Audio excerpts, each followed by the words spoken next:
Welcome back. I have gone the past 5 games of Speedball undefeated.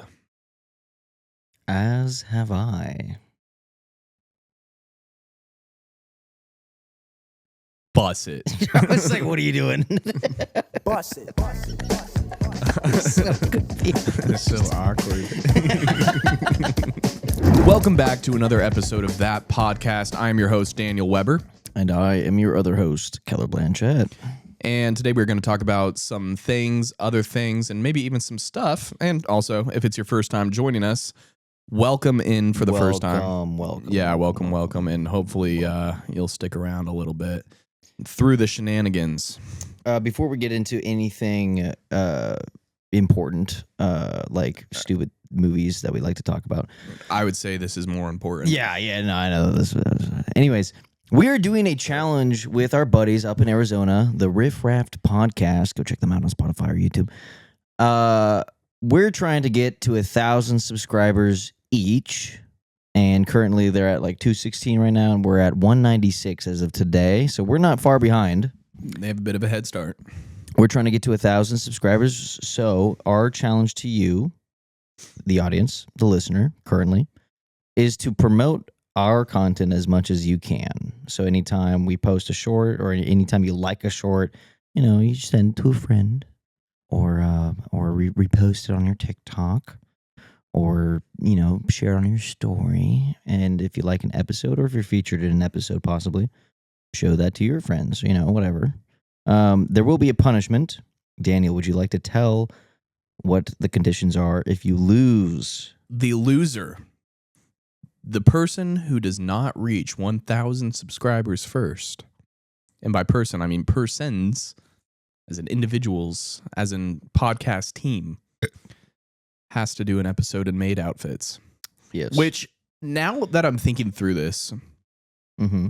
and I know who our audience is, it's almost an incentive for them not to support our channel. I thought about that too. But I think that our audience and our listeners would have enough common sense to be like, it'd be better if this podcast that I like gets bigger rather than not doing anything at all. Just to watch us see put them on in maid maid outfits for one episode. Yeah, once again, we're going to be bringing this up every once in a while, and trying to get to 1,000, some friendly competition. So we hope that you guys would participate and help us out. Yeah. That being said, Daniel, what topics do you want to start off with? Do you have any kickoff questions or anything? So you can't probably tell super well from the viewer's perspective. Oh, yeah. You have a black eye, Keller. Sort of. I thought you have an eye that is not white. I thought you were about to bring up your haircut. Oh, yeah. I got a haircut. You can definitely tell from that. I mean, there's not a freaking lion's mane in the background. Yeah. But thumbnails will be a lot easier to edit now. Yeah, you're welcome. Yeah, no, I got a black eye, sort of. It's kind of like a biracial eye right now. Yeah. So this past weekend, Daniel and I have been up to a lot of shenanigans this past weekend. We sure have. Consumed a lot of liquids that weren't water. Safely, yeah, responsibly. And one of the days was in Manhattan. Nothing bad happened there. It's great. One of the days was at Ian's house. Our buddy Ian is getting married in 2 weeks, and we were attending his bachelor party. And what we're doing? Play Monkey in the Middle? we were playing a game called Kill Ball. Oh, I thought that was just Monkey in the Middle. That's what I've always called it. No, it's called Kill Ball. Monkey in the Middle, you can stand up. Oh, okay. Yeah. You right. Yeah, I know. Okay. It's essentially the same thing, though. Yeah, so basically the concept is one person starts in the center. There's a circle of people around them, and they have a volleyball.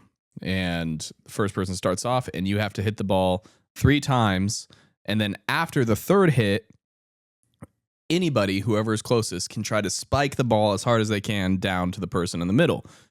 If the person in the middle catches it, they are out of the middle, and whoever spiked the ball goes in the middle. If the person misses the spike and it hits the ground, they go in the middle, and the person in the middle stays in the middle. Mm-hmm. Now, obviously It's like infection. Yeah, it's kind of like infection. Mm-hmm. If there's a group of people in the middle, somebody spikes it and one person catches it, the entire group in the middle gets out and the one person who spiked it gets in. So That being said, the third hit happened. and I'm in the middle. And Keller is in the middle, and the ball's overhead, and somebody's coming down to spike it on him. I'm trying to go up and catch it because it's like right there. I'm like, oh, I can grab it if nobody hits it. And then it's what like happened? 2 feet from my face, and our buddy Brad spikes it into my face from 2 feet, and it landed directly on my eyeball. I think my hat probably helped, or not helped. Yeah, helped make that happen. It didn't help me at all. It helped the ball direct towards my eye or something. Right. And I remember it was such a hard impact on my face, and I stopped. I had my eyes closed. I stood up, and I just like I stumbled a bit, and I just waddled out of the circle. Just, all right, y'all play the game. Yeah. But I was only out for like break. 5 minutes, and then I hopped back in. Yeah, you hopped back on. But I felt my eyeball pulsing, and now there's a black spot on it, and my nose hurts. But it's great. We're good. It's time to be young. It's time to have fun. It's true. Good bachelor party, though. It was a good really bachelor good bachelor party, actually. I got there, and I was talking with Josh, who's Ian's dad. Yeah. And he was like getting all the meat out of the fridge because there were burgers and brats. And one thing that was funny to me about the bachelor party is I said, do you need any help with anything? Like, do you want me to grill? Whatever. Because I like grilling. Right. And he was like, yeah, if you want to grill, that'd be great. So I'm grilling. And I kid you not, the most bachelor party experience where it's just like a group of men. Yeah. I'm sitting there grilling on 3 separate occasions within the course of about 5 minutes. 3 different people come up to me and they say, how's it going? Or how are they coming? How are they coming? How's they doing? How are they coming? Yeah. And I couldn't help but laugh because in my mind, that's just the most male thing. Yeah. You know? It's like staring at a construction site, you know? Yeah. Oh, yeah, they're doing a good job. Yeah. Or like strapping something down to your truck and being like, yeah, that's not going anywhere. Well, good enough for me. Well, that's not going anywhere. And it was funny. I was like, was I one of those guys? No. No, okay. It wasn't you. Okay. And it was fine. Again, Yeah. I genuinely It's was just like, funny. this is Stereotypes are stereotypes for a reason. exactly. Let's get into that. No. Well, Daniel, I mean, we can get into what we wanted to get into with this episode. Yeah. Technically, a couple episodes ago, actually. Yeah. We've been interested in talking about these topics for a while, and then it just never panned out. Yeah. Do you want to get into yours first? We can get into mine first. Let's do it. So I was doom scrolling, likely, and 1 second. I'm now friends with Jeshua on Snapchat. Nice. Let him know that we're live. Anyway, and something came up that was very fascinating to me. But we've all heard of DMT. Not all probably. of us, but yeah. The majority of people, even if you don't really know what it is, I'm Right. sure you've heard of DMT before or like heard it referenced. It's a psychedelic. It's one of the strongest psychedelics. It's like, And our brain produces a very minor amount of it. really? Yeah. I didn't know that. That's what helps you dream. Oh, I mean, that makes sense. At least from my knowledge, from what studies show, Sure. when you dream, it's because there's like an So it's natural and it's healthy. Anyway. Yeah, essentially. But a lot of these clips that I were seeing were people saying that they have been banned Mm-hmm. from the DMT realm for abusing it. Right. And I was like, oh, that's fascinating. And one specific clip that I saw was this guy who was, it was kind of pitiful. He was essentially on camera begging people to talk to the DMT spirits or whatever, like the beings that exist within the DMT realm. And I mean, we haven't even explained that to anybody who doesn't know what DMT is. Essentially, yeah, it's a hallucinogenic, Yeah, psychedelic. But essentially, you're taken to a whole different plane of existence, theoretically, Yeah. and people have encountered entities, Spiritual beings, if you will. spiritual, whatever Or- they want to call yeah. it. They're usually referred to as like the machine elves, but they're reoccurring entities that different people will talk to on Yeah. different trips. You know, Kind of like what Hatman is for Benadryl. right? That's a good way to put it. Yeah. But like less scary. Yeah. So what if they're all just part of the Hatman like entity? What if they're like Crazy. cousins the or something? Hatman verse. The Hatman verse. Well, no, just like the machine elves are like cousins to Hatman or whatever, and Yeah. they just choose different drugs to appear in. The Hatman is the fallen angel of the machine elves. Yeah, exactly. He was kicked. He was also banned from the DMT realm. He's like, hey guys, guess I have to attach myself to this drug now. I'm gonna, instead of giving people enlightenment, I'm going to spook them while they Spook sleep. them. I'm gonna make people want to fight me. Exactly. I'm gonna become a meme. I'm going to terrorize them for the rest of their lives. Yeah, and it's gonna be epic. What do you guys think? People are gonna borderline overdose on Benadryl just to see me, just to say hi. The Hatman was a machine elf who was proposing these ideas to the machine elves. The machine elves were just like, nah, dude, you gotta go. Yeah, you're out, man. No, dude, we're all about enlightenment, man. We can't be doing that. Yeah. Well, Okay, guys. okay, guys. I don't want to hang out here then. Honestly, Benadryl's a lot more easy to access, so a lot of people are going to be more willing to take People it. are gonna be popping me like a pill, and You know people what? are gonna be People are- smoking you off of a frog. Yeah, exactly. And you're not going to sneeze when they're on Benadryl. So, I mean, yeah, fine. If you really think about it, I'm going to have the better world here. Yeah. Anyways, Yeah. But so there's a DMT realm, Mhm. allegedly, whenever you smoke DMT. yes. And the way it works is apparently like when you start to come up on your high, there's this waiting room Right. that you're put into, and you can see like the entrance to the realm, but you're basically stuck in limbo in this waiting Right. room for With visuals. with visuals. It's like elevator music, but for your eyes. the universe. Yeah.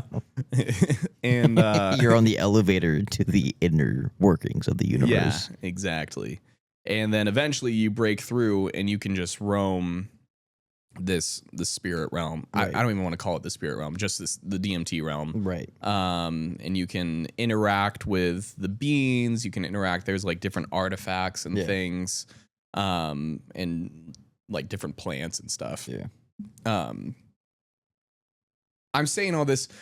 If any of you have used DMT and you want to correct me on this, I've Please. never used it in my life, Please so I'm just inform going us. based off of the research I've done here. Yeah. But a lot of people are saying that they were tripping on DMT, and out of nowhere, they either got a really clear message, like a Mhm. visual, Yeah. or audibly heard someone say, "You are banned." Yeah. And then they hear like that, just a Yeah. finger snap, and they wake up and they're completely sober. And no matter how much they use, again, they can't break through. They only get to the waiting room. They only get to the essentially. waiting room. And what Which is one still guy insane. That's said, still a big trippy thing. yeah. And what one guy said was like, normally in real time, it takes like 30, 45 seconds while you're in the waiting room, but it feels like 2-3 hours. Yeah. And then the actual within the realm, he said, could feel like anything between days and years, Wow. which is wild. It's not like salvia where you're Right. You live a lifetime. like or whatever. you know you're in the realm, Right. you know, whereas salvia, you don't You can't- actively, Yeah. you can't differentiate, Yeah. you know.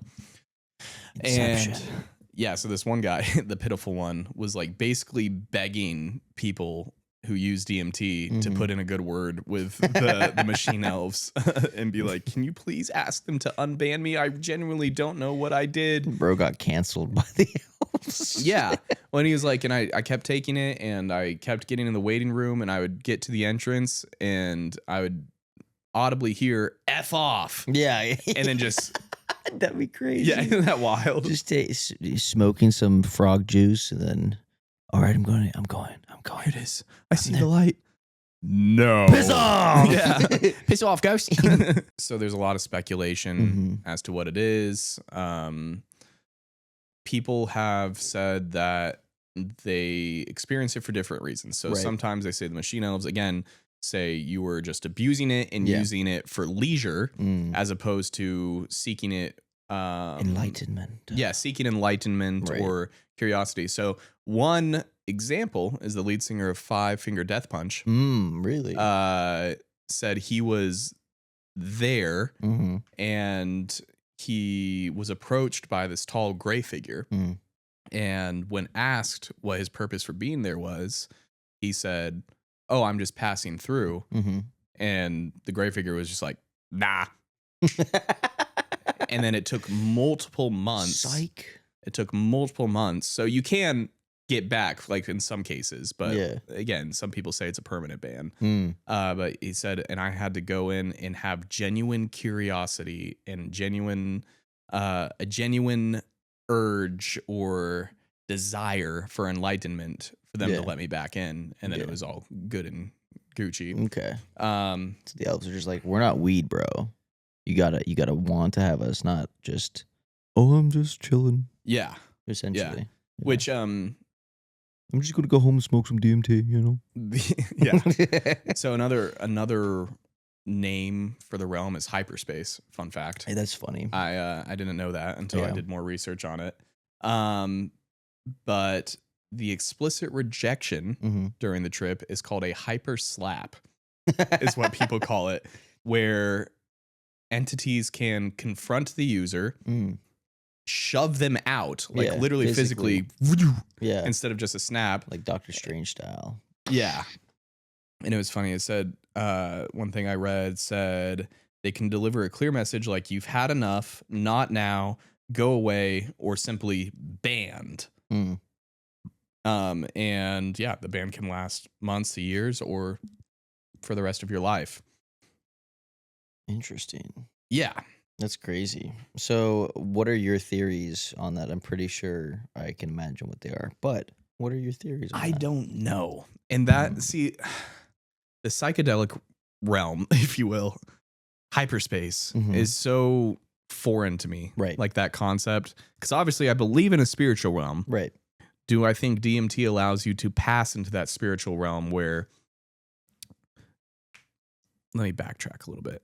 Some people have theorized that it's not just black and white. There are angels and there are demons. Right. But they believe that there are entities that exist within the spiritual realm that are neutral. I don't know if I agree with that. Yeah. I'd have to do more research on it. I believe one guy, Christian scientist who really dives into that concept is what's his name? Dr. Michael Heinsberg or something like that. Okay. And I just have to do more research on it before I come to a conclusion. I don't think the Bible outright says there are neutral beings. Yeah. I can't think of anything in the Bible that says like that would go against the idea that there are. Yeah. You know. Yeah. That's why I'm open to the concept. Right. A lot of people say, you know, like the Bible tells us what we need to know, not necessarily what we want to know, or, you know, it gives us the things in between. Yeah. Yeah. So I like the idea of it. Yeah. I don't think that it goes against anything, but also, what do I know? So if there are neutral beings and psychedelics like DMT or shrooms or acid or LSD, acid and LSD are the same thing. Anyway, essentially, it does allow you to kind of see into that realm. Right. I could believe that. Yeah. But again, I don't know enough about hyperspace or like the encounters people have.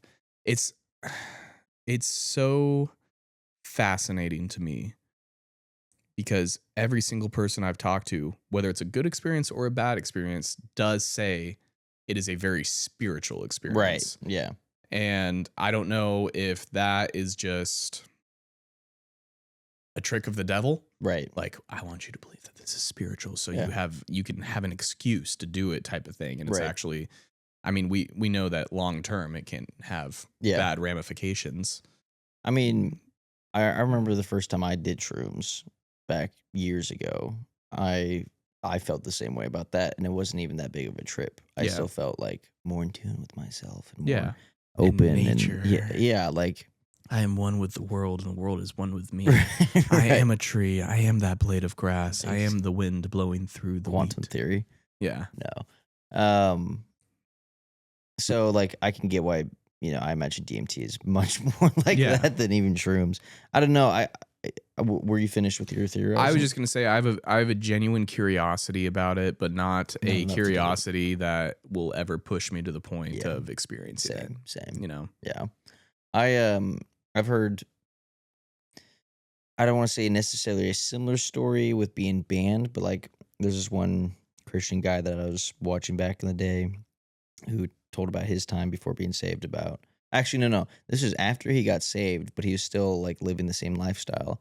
And he said he took shrooms and immediately realized it was like not a good idea to do that. And then started going on this big trip.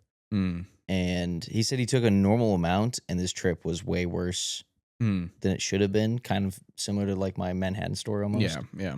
And he said that in this trip, he encountered like demons and they weren't happy that he was there. They're just like I forgot exactly what he said. What are you doing in my swamp? Exactly. Yeah. They basically, if I remember correctly, I could be misremembering this, but he basically said that they kind of asked God or him even like, what are you doing here? This is our place. Yeah. You don't belong here, as a Christian essentially. Right. And I just was like, oh, that's interesting that he saw that on his trip. And I'm curious if the DMT realm is like, or the hyperspace, or whatever you want to call it, is another faction or more extreme version of that where, because you never hear about Christians taking DMT and just lollygagging there, Yeah. Unless you do, I don't. I just don't hear of Christians taking DMT Yeah, in general. Yeah. But I imagine a lot of Christians out there did at one point, Sure. in a previous, point of their life. All I'm saying is, I imagine it's a realm or in space between a reality that we don't comprehend, we can't comprehend, and beings in a different form can reside there, essentially. Yeah. Or appear to us in that realm somehow. I don't know. I don't know what the science is. There's so much that we don't understand. Yeah. My initial reaction is to say that it's demonic. Sure. Yeah. I would say if it's probably demonic in a lot of areas, but I'm curious and I wonder and I speculate that non-demonic can be there as well. Yeah, and that's what's so interesting to me is because I have heard of people, like you said, people who weren't Christians, right, having a spiritual experience, being told or shown something about themselves that they haven't seen, and then doing like a complete 180, 100%, and like that was what they needed to come to Christ. Right. Now, the counter argument is you meant it for evil. But God used it for good. Yeah. Right. So I'm not saying if you're a Christian who's struggling with your faith, go take a psychedelic and that'll enlighten you. I mean, I think most drugs, especially psychedelics like that, open your mind more so than it needs to be. Yeah. Right. Yeah. So that could be opening it for good things getting in or bad things getting in, essentially, Maybe it's the fruit of Eden, the knowledge of good and evil. Is DMT?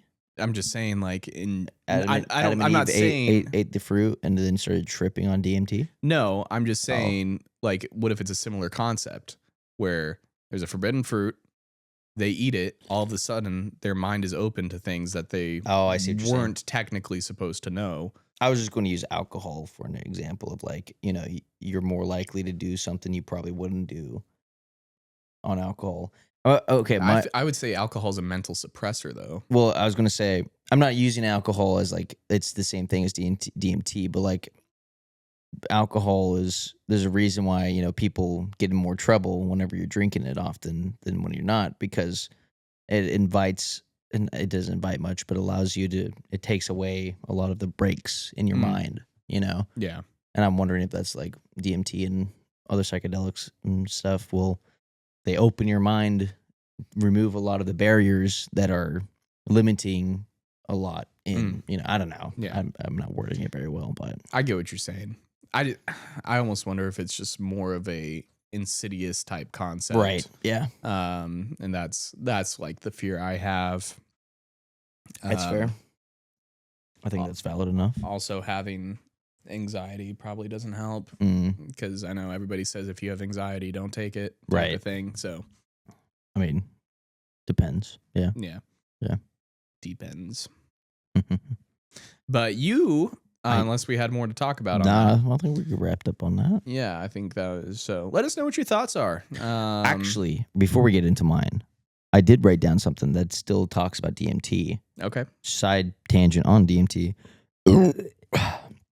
I was watching this thing where there's this hack that somebody found when taking DMT, where if you get one of those DeWalt room lasers that like put a line around the room for construction and measuring, it's like a green line. You turn off all the lights, you smoke some DMT, and you turn on this laser in the room. The numbers will appear on the wall where the laser meets the wall, showing like the exact location. And if you move the laser, the numbers will start changing, like binary essentially, where this is the location of this spot. Oh, the laser's up here now; it's right here, and this is a different number. And this has been like other people have tried this. This one guy found this out, and then other people started trying it, and they're like, "Yeah, they get a laser, smoke DMT, and you'll see numbers in the wall wherever the laser touches." Well, I do have a laser. And I have some DMT. Let's go. Welcome to the special episode of that podcast. We're just both here like this the entire time. No. Anyways, I thought that was a fascinating story thing. Yeah. No explanation for that. Right. But okay, so my thing that I did some research on and all that John's. Let me see if I can pull it up. So, Daniel, as you know, what I was assigned to search up was the folklore story of the black dog, specifically trucker folklore. Shout out Dusty. So, Dusty, our buddy, our Catholic brother-in-law, maybe brother in Christ. There's a lot of law in Catholicism. we love you, Dusty. He drives trucks a lot, and he asked us if we had ever heard of the black dog. And I go, "No, Dusty, never heard of that. What is it? Pray tell." And he explains that in trucker folklore, people who drive trucks, that's what a trucker is, if you didn't know, they will be driving for long periods of times, and they typically at night. At night, and they'll see a black dog. Lots of truckers experience this phenomenon, and usually it's like whenever you're very fatigued. So they probably took a lot of Benadryl or something like that. I don't know. And in trucker folklore, if you see the black dog, you need to pull over immediately, because it's a sign that you're about to fall asleep at the wheel and die. So let me on my notes here. So the black dog is a legendary figure in trucking culture. Truckers describe it as a large black dog, shadow-like, glowing eyes sometimes, appearing suddenly on lonely highways, and usually driving at late nights. Basically everything we just told you. According to the legend, seeing the black dog means you are dangerously fatigued and close to falling asleep.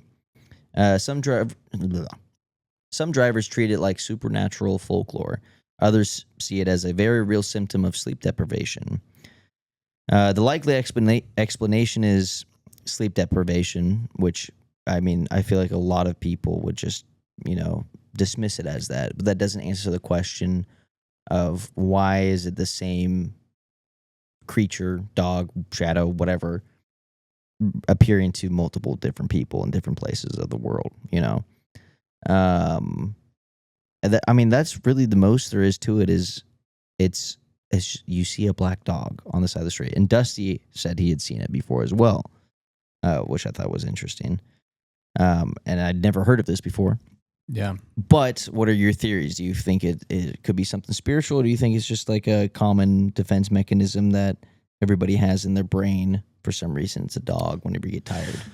Well, part of me wonders if it started off with one guy and that was just how his brain told him, hey, you're sleepy. And then he told this story. Yeah, I saw this black dog. And then next thing you know, the guy he told the story to was getting really sleepy, and his brain subconsciously said, sleepy, black dog. Okay, here's a black dog. And then he told the story, said, my friend and I said this. And then it just kind of spread that way, kind of like a pyramid scheme, but for cryptids. Yeah, the cryptid scheme. The cryptid scheme. I think that's a very valid explanation on a non-spiritual note. Yeah. But like, what about, and I mean, maybe that is the case, but what about people who never heard the story before? Sure. And then saw the same thing. And that's where, again, my theory starts to run dry. Right. What if there's just a bunch of black dogs everywhere? And they only show up late at night on highways. They can smell how tired you are. Yeah, I can smell your weariness.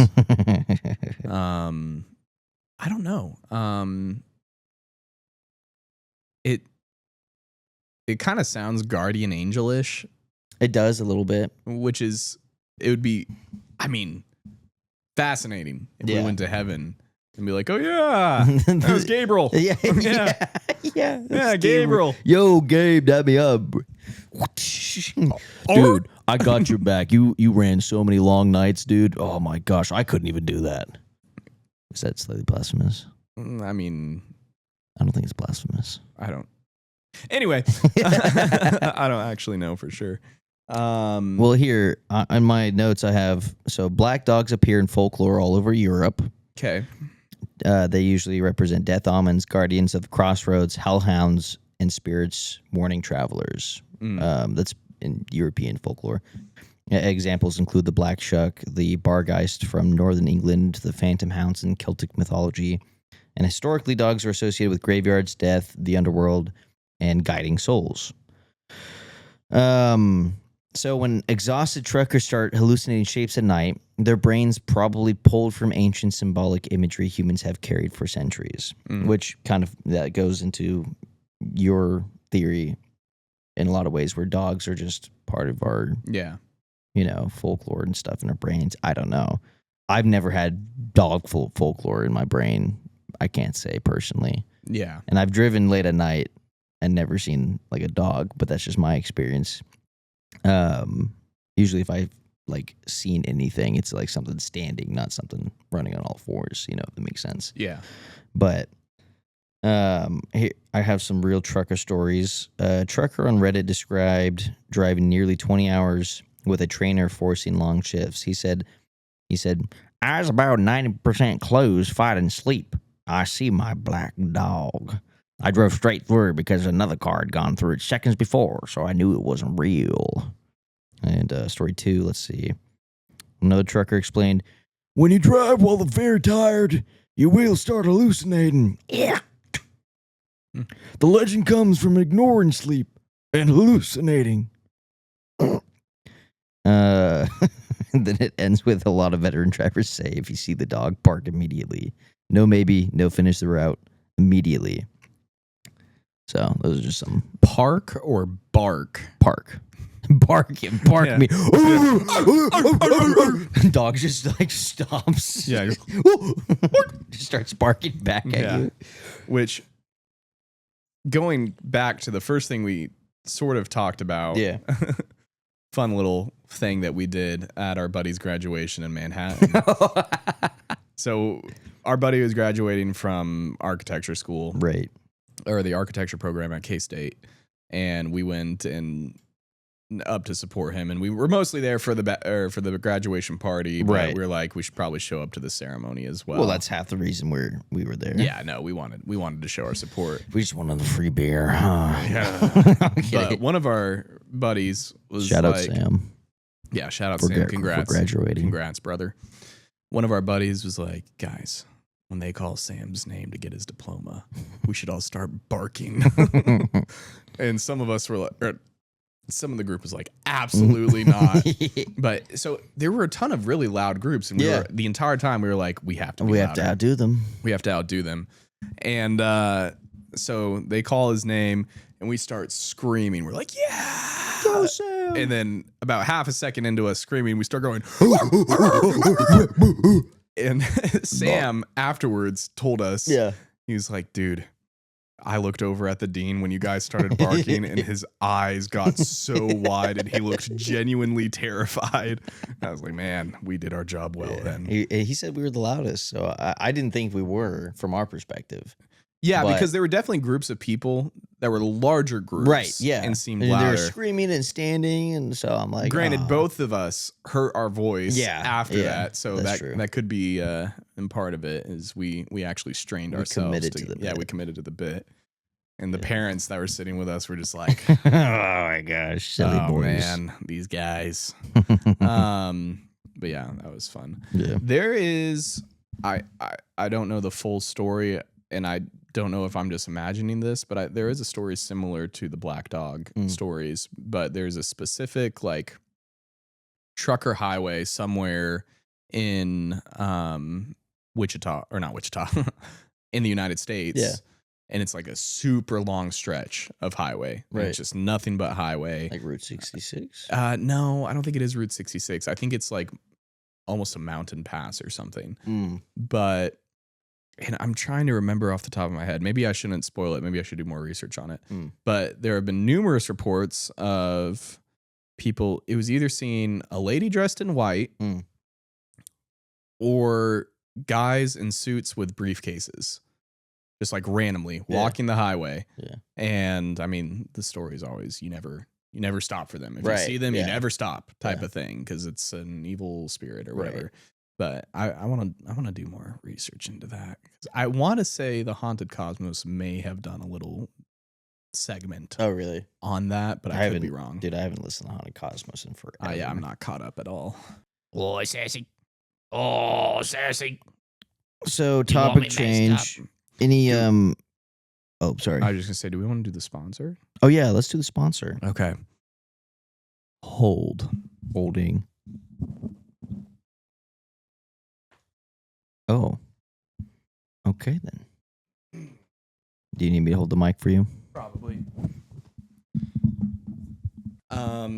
Yeah, so this is less of a sponsor and more of a jingle that I wrote. Ba-da-ba-ba-ba.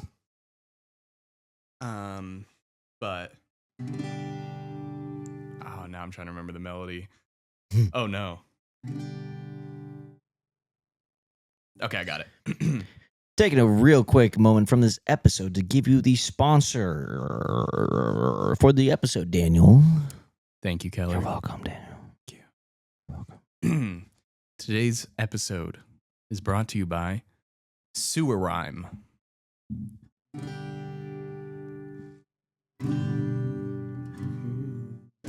Okay. Do you feel down?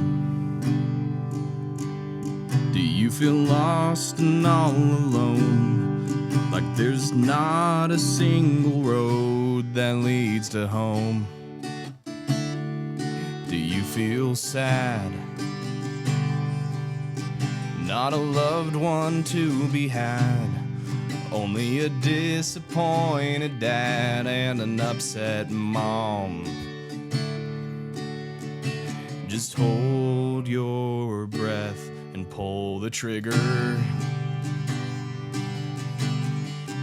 And end it all tonight. Take a 9mm dose of sewer rhyme. Keep it going. Keep it going. That's all I had. Okay. Hello. What's it called again? Sewer rhyme. I took some sewer rhyme, and it worked flawlessly. I'm actually right now above you, looking at you in the clouds, and you should come join me. Sewer rhyme will solve all of your problems by just ending it all. I can't think of anything more beautiful than that. Thank you, Sewer Rhyme. Sewer rhyme. I don't know where to go with that, so I'm like, oh, what if I'm dead already? If you were dead already, that would be a real user review. Yeah. Yeah, I was at a complete loss for what to do for my sponsor. I was literally like trying to brainstorm for so long. Yeah. And I was messing around with my guitar. And I was just like, all right, we're doing it. I like it. So, yeah. It's Sewer Rhyme? Yeah, it was just quickly what I came up with, suicide, but it was with a rhyme. Oh, okay. Sewer Rhyme. Okay. Sewer rhyme. You said you had a topic change.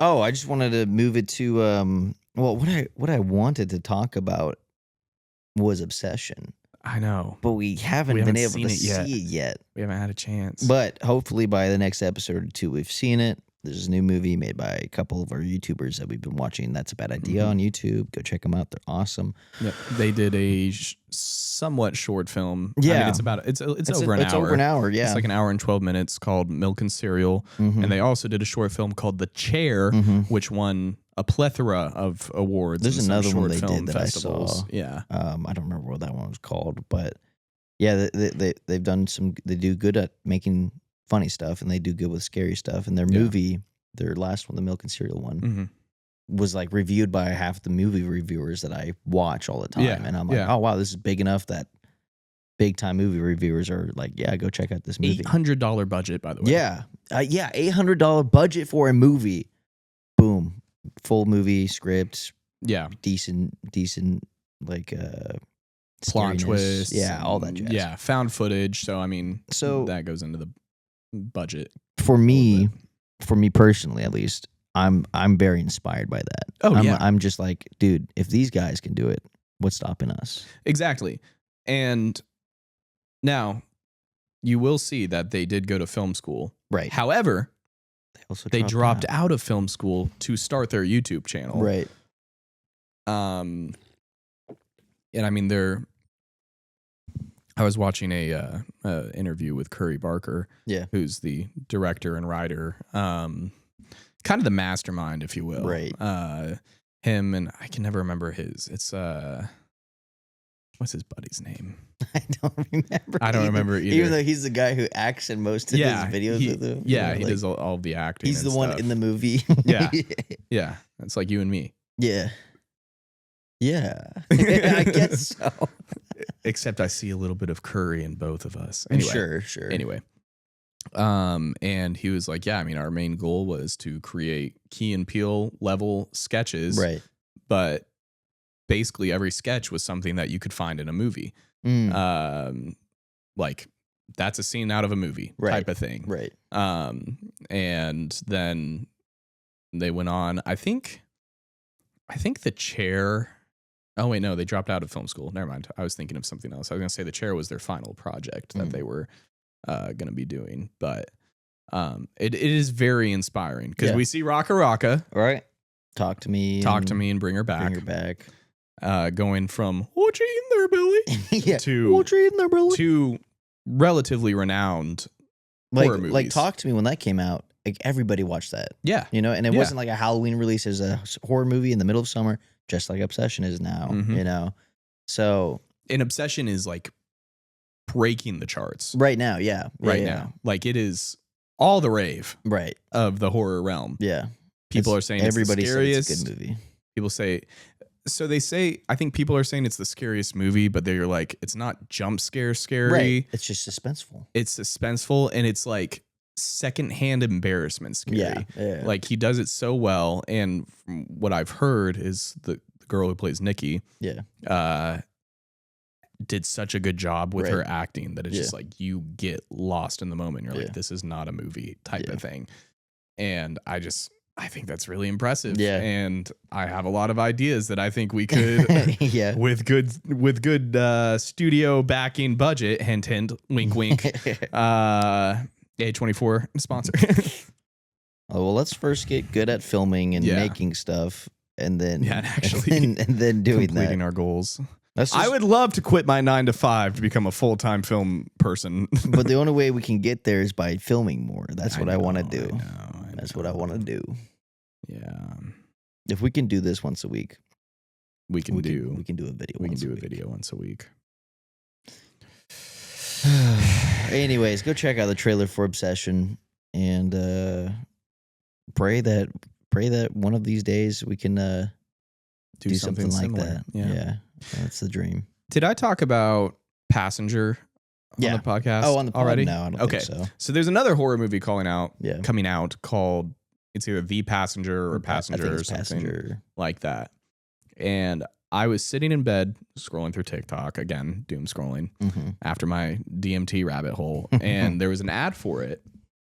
In the ad that I saw, I tried sending it to you, but for some reason you can't send ads to people. Yeah. Which is so weird. I don't know why they have a share button for ads if you can't share the freaking video. Exactly. And then if you like it, it doesn't save in your liked videos either. Right. Which is weird. Anyway, was almost shot for shot. The ad was? The ad was almost shot for shot, conceptually, of a video that we made with Joey about 4 years ago. I would say longer than that. 4 or 5 years ago. It was before the apartment, so yeah, it had to be 4 to 5 at least. Yeah, probably. I mean, that might have been 7 years ago then. 2019, maybe 2020. I don't know. 2020 at the latest. At the latest, I'd say 2020 at the latest. So 6 years ago minimum. Yeah. And again, it was like the same concept. Right. People driving down the road, or a person driving the road, and they see some guy in a mask standing on the side. And they keep driving, and then he shows up again on the side of the road, and they pass him by. And there's a jump scare in the trailer where he like looks back really quick, and the person in the mask is there in the car with him. Yeah. And we made that video. we did that a long time ago. It's Serial Killer Street or something. It's such a bad video, it's so low quality. It's filmed on an iPhone at night, and we're just bored, and all of us right now we're like, let's make a video. And I'd already made this video before. I was about to say, it was technically a remake. Yeah, it was a remake of just a different way of making the same type of video on the same street, but still. I want to make scary stuff. I love making scary stuff. Like, out of everything that I have worked on in the past, video-wise at least, project-wise, my favorites have always been the scary videos because of all the sound design, the camera angles, it's just so fun to do. And it might have just been, I can't remember if this was the trailer that you made, but there was one video called The Something. Oh, the Screeter? Was it the Screeter with Jordan Black and... Or did it have Jordan Black? What was that one? Oh, you're talking about... that's... there was the found footage one. That's the one I'm thinking of. That was the first time I met AJ, actually. Oh, really? Yeah. He's the kid, the first person who dies in that video. And that was like... I never put that together. Yeah, oh, my gosh. That's Stalked Out in the Woods or something like that. Yeah. Yeah, that's a pretty bad video, too.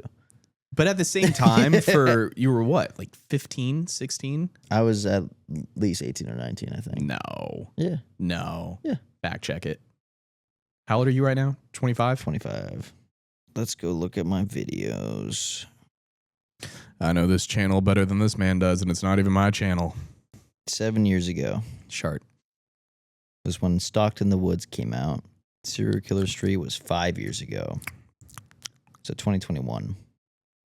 Well, the point I wanted to make for that is they definitely watched our video on YouTube and they're like, we can do a feature length film on this. Yeah. Yeah, so No, the movie looks good. I want royalties. Yeah.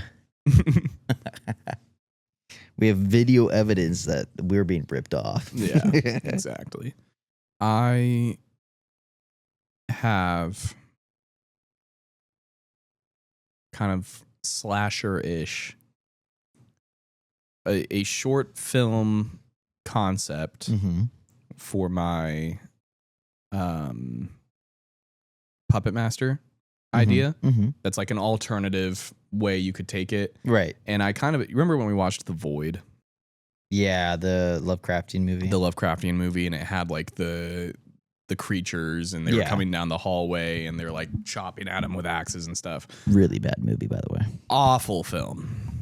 Like not in like it wasn't a so bad that it was good way. It was in like a Yeah. you know. It was like, I didn't hate it, but also I was We're just gonna like, go gross. I'm never gonna watch this ever again Yeah. or remember it. You know. well, we wanted to watch like some Lovecraftian. Right, like, right. Yeah. What's that even called? Cosmic horror. Oh yeah, Cosmic Yeah. horror type film. And that was one. So untapped, dude. So untapped. I know. Like we better start getting more of those. That's all I'm saying. What if we were We're the ones that start making it. I mean, my Puppet Master idea could be Lovecraftian. It could be. I think I like it more. I don't want somebody to listen to this and steal my idea. I doubt that. I know. That would be the thing. I like the concept. So for those of you who don't know, I've envisioned this movie that I would like to make, and it's a Western horror because I don't think there's really anything out there that's like super Western horror. I mean, some people would argue that Nope is Western horror, but it's like I can kind of see that. It's but I more mean, Western like sci-fi. Western times, like old timey saloon, cowboy. Cowboys and Yeah. engines. Well, yeah. And there are engines. One little, two little, The three three little little engine. Shout out Looney Looney Tunes. Tunes. Yeah.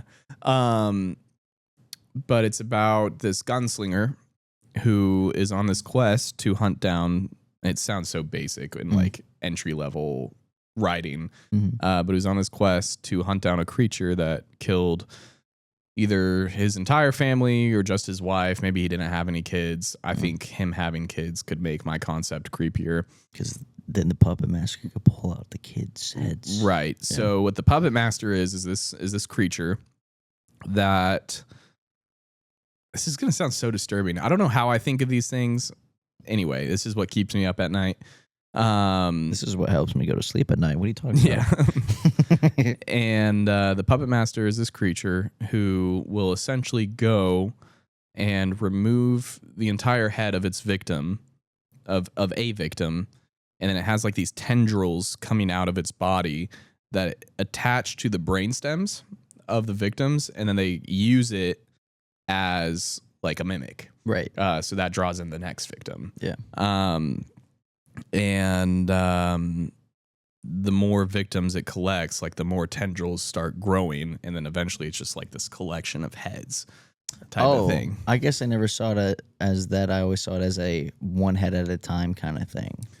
I think I want it to keep the heads because in my movie it's an infant or like a adolescent version of the creature. So this gunslinger's wife was one of the first victims that it actually got. Right. But in the lore, I think it'd be really terrifying, like the concept of these more mature adult puppet masters, if you will, have a collection of heads, kind of like the Rat King from the Nutcracker. I don't know if that might be too niche. I don't know. But have just like this collection of heads, and he can choose to use one of them to talk, or multiple of them to talk. And to me, the concept of like a chorus of these like dead disembodied bodies. heads that the puppet master, like it uses one to draw them in, and then it uses all of them to like terrify and like stun the victim or whatever. Because it's just this chorus of What if dead voices that are. what if it's revealed that just hear me out for a second. I imagine it's just one head, but they change out their head with every kill, and they don't collect the heads. But it's revealed like there's a colony of these things out in the mountains or whatever in the desert, and there's a scene where you get that where it's a ton of them, and they're all wearing different heads of the different cowboys and Indians that they've killed out in the desert. And like the main character like looks up, and you just the camera pans up, and you just see these things crawling out over the edge with like human heads, and they're all saying like making sounds, kind of like the Thing. Yeah. That just screams, and it's like half human, half alien kind of thing, but it's like these disembodied heads making these sounds, something like that. I don't dislike that idea, but I think I like the concept of them being more rare. Yeah. And the more mature adult ones have essentially accomplished everything they need. I don't know how I'm going to work that into their story. So they're more of like hibernation, and they're less likely to come out. Right. Type of thing. Colony of them could make a good part 2 as every single part 2 comes in. One thing I liked, and Dusty actually pointed this out to me, is like mountain lions or cougars have been known to mimic like a woman's scream to draw people in. So I thought it'd be cool if like part of the lore was that's how they originally, like they didn't always have the ability to mimic people, but they slowly evolved over time, and they learned from the mountain lions, and they're like, okay, we could do this, but then they start like planting or sprouting these tendrils to accomplish it. I don't know. It's a concept. I think it's really cool. I don't think there's a lot that have been done like that. Specifically with the Western vibe. I mean, some people would argue that the one Love, Death, and Robots episode with the giant crab, and he uses people as puppets type of thing is. Oh yeah, I mean the idea of a mimic creature of some kind is definitely been done. Yeah. But I mean, I like the idea of a horror Western though, because again, I can't say I've seen. I mean, there's definitely been Westerns with scary elements in them. Right. But nothing stands out in my head as like this is a horror movie and a Western thing. I guarantee you that somebody could be like, oh, there's this niche movie from 1985 or whatever, But anyway, all that to say, the short-term alternative that I had to it was literally I envision it in this house, which obviously you can't see the house very well. There's a hallway going back to the bedroom that way, and then it's the living room here, and there's a kitchen and stuff. But man and wife lying in bed, fully clothed. Clothes on. And he turns off the light, and they're sitting there, and then you kind of hear like some movement. Goes, honey, are you okay? Yada, yada, yada. Doesn't get a response. Turns on the light, and then camera pans like as if he's turning around. And there's the creature with his wife's head, and she starts talking to him type of thing. And I envision in this 5-minute, maybe even less, video, it's this fight between this guy and the creature, and he like somehow gets out of the bedroom and starts running down the hallway and fighting it off, and somehow he had an axe lying around, and it's just like this kind of like the Void scenes with the axe, and I don't know, something simple that would involve less simple puppetry / CGI. I don't know. I thought it was something, an idea, concept. Let me know if you guys want us to film that, and we'll make it happen. Yeah. I would love for it to be fully practical, like building the creature. Yeah. And like the mask, and but I'm good at concept art, so I could always draw up something. Yeah, but we don't have the technology or the skills to build a puppet like that, or the money. Yeah, if you guys want to fund this project, let it know in the comments. We'll drop our Venmos. Yeah, support us on Patreon. No, not yet. We at don't have a least. Patreon yet. Yeah. Should we get into jabbering with Jaden? We should. Call Jaden. Hello? Hello. Hi. How are you? I'm doing well. How are you? I'm fantastic. Oh my gosh, that's so good to hear. You want to know something? What's up? You're on the podcast.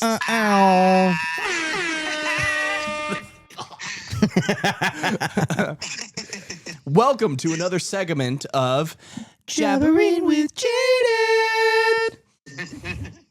Today's question from one of our viewers. If you could participate in any historical event, which historical event would that be and why? Oh my gosh, that's a deep question. Don't say the Holocaust. Don't say the Holocaust. That's what I was hoping for. Historical event? The Crusades. The Crusade. The crucifixion. The crucifixion. Like you'd want to be there, or you want to participate in doing that? Yeah, you want to. Oh gosh. Yeah. Okay. I guess I'd take that back. I can't be. I mean, you could say the participating in resurrection. The resurrection. Oh, that would be cool. Yeah. Like from a unbiased bystander's perspective, or like you wanted to be one of the Roman guards that was guarding the tomb.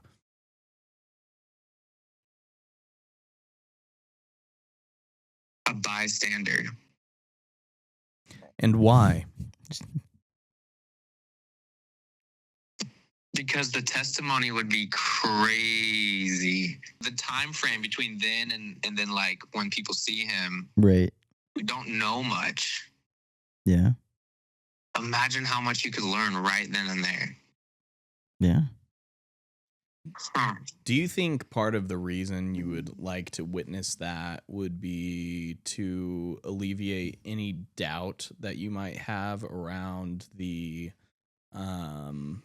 legitimacy of the... No. It would just be to be able to testify. Yeah. Yeah, to be able to testify. I like it. Wow, that got so serious. I guess it just came straight from the heart. Yeah. That's good. I think that would be so cool. Yeah. I agree with that. Because who else to start a church than the person that sees Jesus Christ walk out of the tomb? Like, guys, this was real. I saw it with my own eyes. And then Thomas walks in and is like, nuh-uh. Yeah, and it has nothing to do with faith at all. Like, if I saw it or not, I think my faith wouldn't change. Then again, that was a different time period, so who knows? But assuming I'm a faithful Christian at that point in time, and I see that happen. What if you weren't? What if you weren't a faithful Christian and you saw that happen?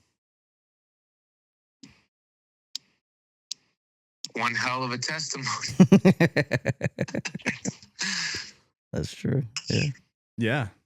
So I mean, like from that point, I would be following him, whether he knew out. Well, of course he'd know I'm following him, but then there's someone to tell you the stories between then and when they saw him next.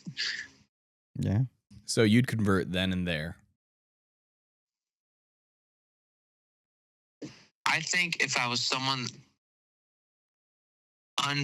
unfaithful or even unreligious at that point in time, I'd definitely be doubtful. I mean, that's just like seeing a ghost. But then if you get the chance to follow up and like follow him and see what happens after that, then you're like, oh my gosh, this is actually him. Yeah. That's a good Yeah. answer. That's a good answer. Not what I was expecting to say at all. Definitely a lot different than the first question we asked. Yes, back a couple weeks ago. quite different. Big difference. Let me see if I can find any others off the top of my head real quick. The fall of Rome.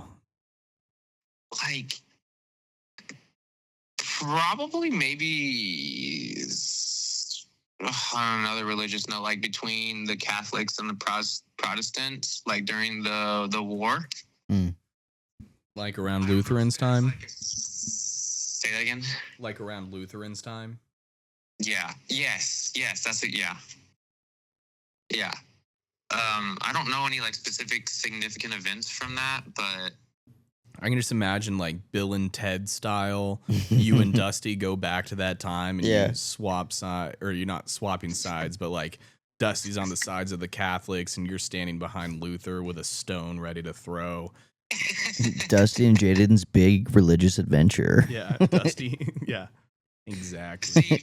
See, actually, why I would want to do that is because I'd want to see how much of a middleman I could be in that. Right. Like how much can you stay in between the two and be faithful would be really interesting. Do you think it's possible to get banned from hyperspace, as in the DMT realm?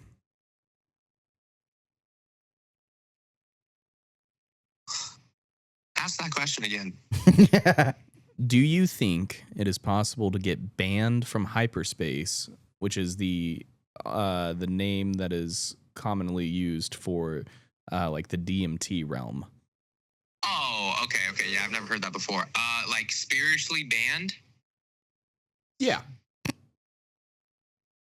Because I don't know how you can get legally banned from it. Yes, I think there's something along the lines of that realm not being something that we are supposed to experience. While we are human. Interesting. Yeah. Have you experienced it? No. Do you want to experience it? No, I don't think so. I don't think I need to. That's good. He's like, the closest I'll get is 10 milligrams of mushrooms. Yeah. Or 10 grams of mushrooms. 10 milligrams. 10 milligrams. Bro just goes about his day like normal. Like nothing happened yet. Okay, well, thank you so much for tuning in to another segment of Jabbering with Jaden. Thank you so much. It was such an honor. It's always an honor to speak with you. I love you guys. I love you too, so Jaden. much. We'll see you Wednesday. Yes. But You promise? I promise. okay. Sounds good. All right. See you then. Okay. Okay, bye. See Bye-bye. you then. Bye. Okay, that was a good question. Yeah. Good job, Sadie. Definitely not the answer I expected. Yeah. Good job, Jaden. Yeah. Oh, man. All right. Underrated or overrated? Underrated.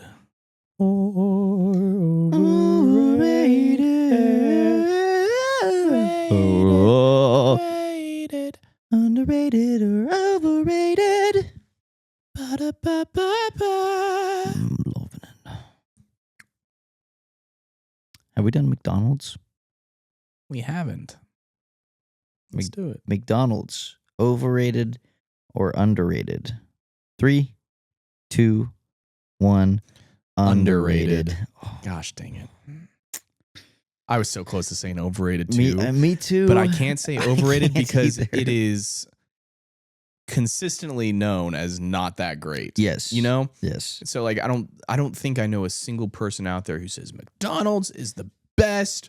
I mean, I'm sure there are people out there. Right. Actually, I lied. I do know someone who loves McDonald's so much that they go at least once a week. Oh, really? I used My to do that. grandparents. Okay. My yeah. grandparents. They Yeah. love McDonald's. Okay.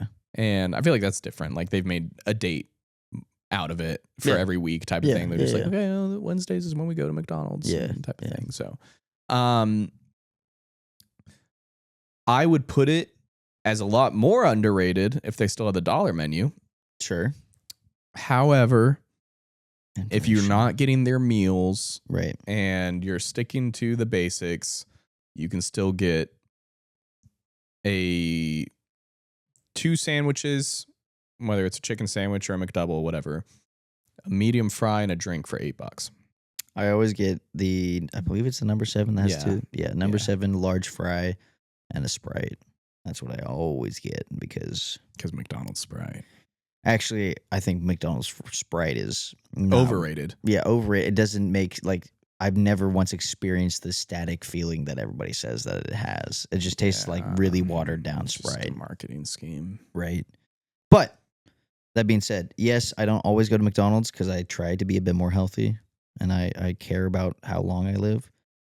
But that being said, every once in a while I'm like, man, I could go for a double cheeseburger or two cheeseburgers and a large fry. And McDonald's fries, dude, They have to be fresh. they have to be fresh, yes. But when they are almost peak fries. I will admit, I've been having Burger King a lot lately, and I actually think Burger King fries are slept on.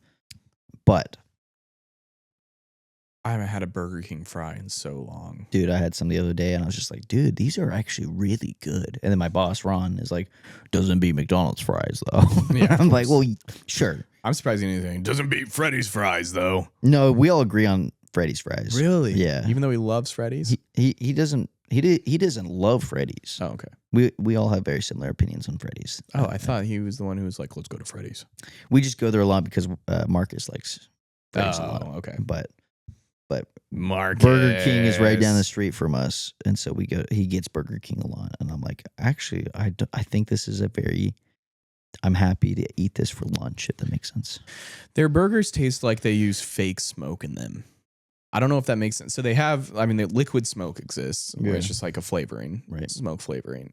And that's what it tastes like to me. It tastes like a fake charcoal smoke flavor. I've never gotten any charcoal flavor from a burger from there, I guess. Interesting. Yeah. I don't know. I don't know. I've never been a big fan. As much as I'm pissed off at Wendy's for not hiring me as their CTO, dude, I do like me a good Baconator. Yeah. I can only afford the burger. The burger itself is $8. That's crazy. The meal is like 12 or 13, I mean, which is ridiculous. I mean, anytime I go to Meddy's or Chick-fil-A, those are like the two places I go. That's about $11. Yeah, but I feel like you're getting more for it. I guess that's fair. Like you can get a Chick-fil-A sandwich for $5, Right. just the sandwich. Yeah. Or you can get the meal for I mean, I $9, always $10. get a large fry anywhere I go. if Oh I'm yeah, you eating. just upscale it. Yeah. Upscale it. I'd rather have the fries than the drink usually. So I can pay $12, $13 for a Baconator meal Right. at Wendy's. Yeah. And get a burger, fries, and a drink. Mm-hmm. Or I can go to Chick-fil-A, pay $13, get the chicken sandwich, fries, a drink, and add on a mac and cheese to it. Mm. And I'm more filled. I tend to be more filled, more satisfied, and don't feel as crappy afterwards. That's fair. You know. Yeah, that's why I don't go to McDonald's because I do usually feel like I just ate a bowl of plastic Yeah. after I go there. But it's like taking heroin. It probably is great in the moment, but then whenever you're not eating it, then you're like, oh, what have I done? You know, that post food clarity. Yeah. Post. I know. No, I'm trying to think of a better word than food. Post Munch. clarity. Yeah. Post munch clarity.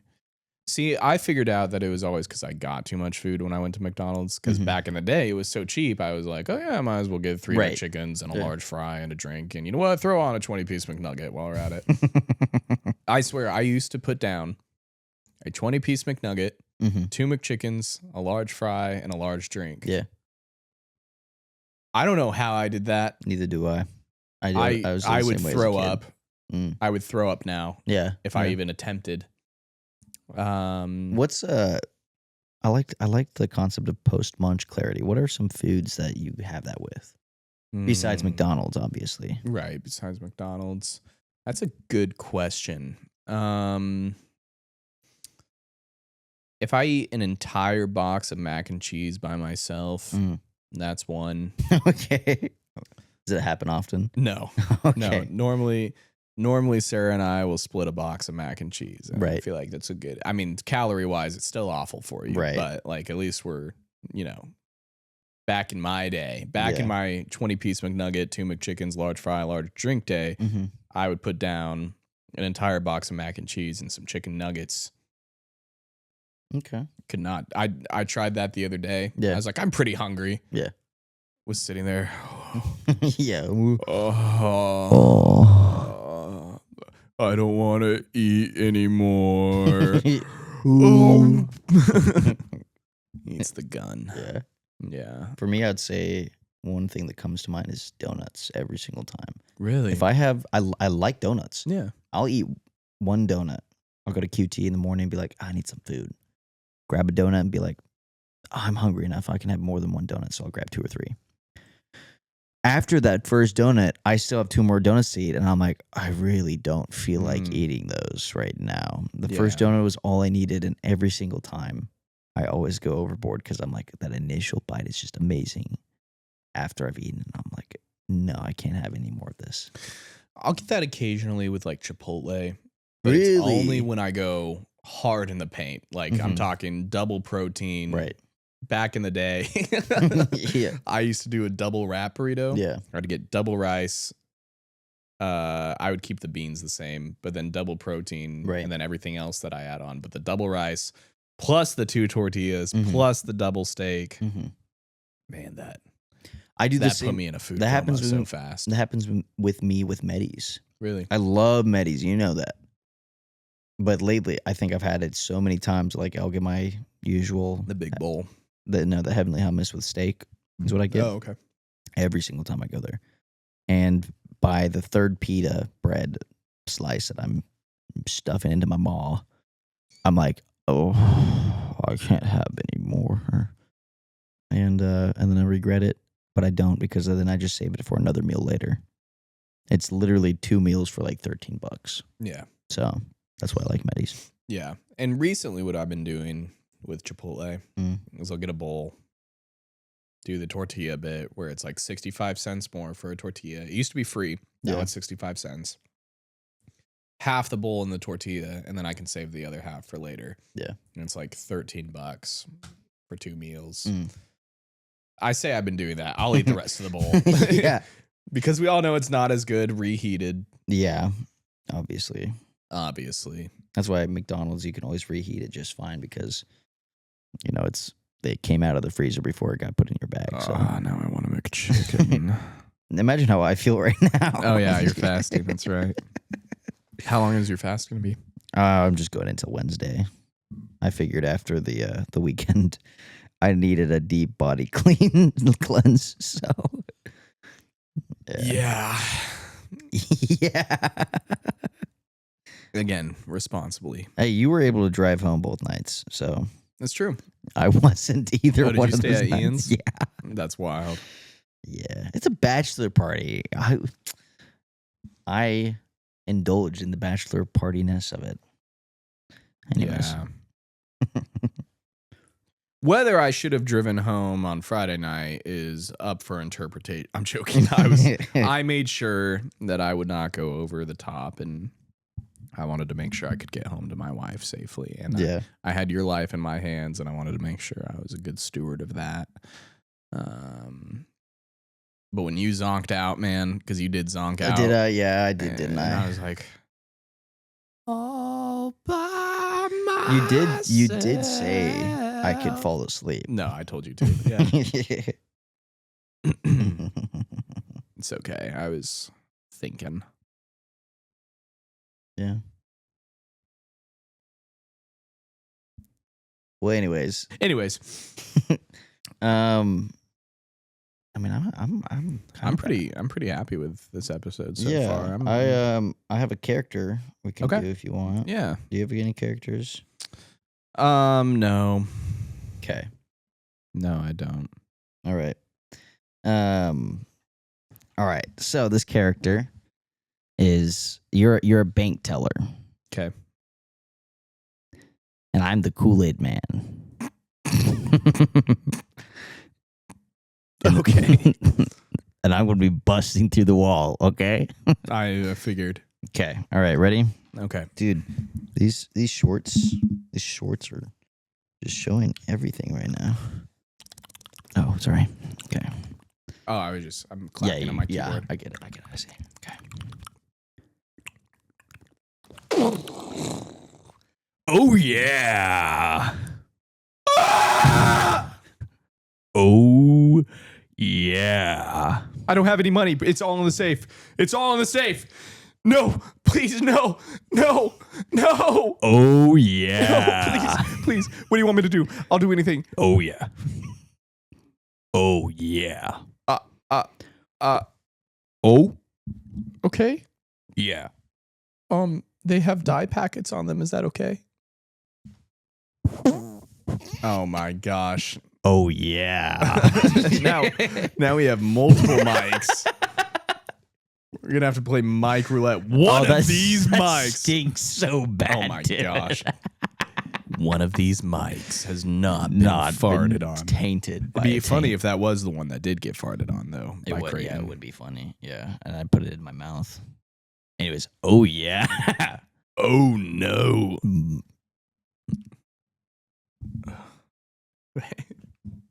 Oh yeah. I thought about switching it up a little bit. Yeah. Can we do a rerun Sure. of this? Sorry. Sure. Okay. So. Oh yeah. Oh no, bro. Oh yeah. Oh no. Yeah. It's the Kool Aid Man robbing my bank. Oh yeah. You know who else robs banks? My mom. Oh no, bro. Oh yeah. Oh no, bro. Put the gun down, bro. We could talk about this. That's my character. You know who else is suicidal? My mom. Yeah, I just love this. TikTok moderators. This is a fake gun. I just love the fake gun prop that my sister and brother-in-law bought for me so we could do stupid stuff like this. Exactly. Yeah. I noticed you brought this. Oh, yeah. Oh, yeah. Oh, yeah. I meant to pull this out earlier. It's just a magic 8-ball, but it's tiny, and I wanted to ask it if... Let's do it. Yeah. All right, since we're concluding the episode. Yeah. Magic 8-ball in my hand. Who will be... Will we beat the riffraff? Yeah, that's what I was going to ask. Okay, Yeah. All right. You want to shake it since you asked the question? Oh, magic bait mall. Oh, magic 8-ball in my hand. Will that podcast beat the riffraff podcast to 1,000 subscribers? Oh, demonic 8-ball. Yeah.